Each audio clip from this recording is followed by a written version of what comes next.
Let's move on to this segment Robert Lentini owns on this show. It's supposed to go back and forth, but over and over again, he pitches what it should be, and he wins it every time. And it's time for It's Still Real to Me, damn it.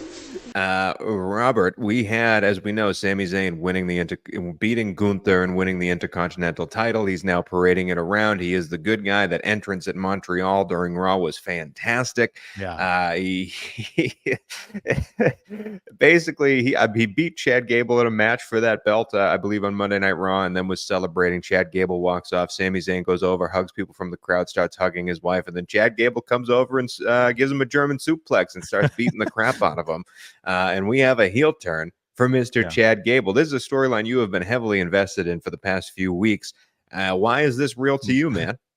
Well, it's been months now I've been heavily invested. It's taken over my life, it seems. But I was very down on this storyline, as you knew, as I said over and over again on the show going into WrestleMania. And then I picked the match as like my match of the night with Sami and Gunther because I thought it delivered so much. And now I'm all the way back in, baby. Like, this was epic. This was just, I want to see what insane Chad Gable looks like. Never seen it. Never thought I'd see it. Guy's dry, just has a charisma vacuum. I love him, but he just is what it is. He's not a good promo, but as an insane, I've never seen that. I'm intrigued because I think he can pull that off with his face and he can make wild, but just the visual, first of all, that entrance, but I don't want to just skip over that. That entrance with Sami Zayn in Montreal, where he's standing outside the Bell Center and Jey Uso's next to him. He said, 25 years ago, I saw my first show here.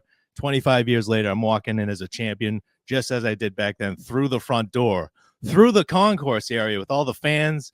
Just that was the new production in WWE, the changes that they are making. It just makes the product feel way more alive than it used to be. It's not as cut and dry. And AEW needs to take some notes from this production stuff and just, they don't need to copy it. But this stuff, they need to incorporate some of this stuff into their product. I don't know how. They don't have the crowds, unfortunately, but that entrance was epic. But Chad Gable's heel turn as Sami Zayn is kissing his wife, their lips are locked, and Chad Gable comes up behind, and it's a German suplex during a kiss. This is one of my favorite heel turns of all time.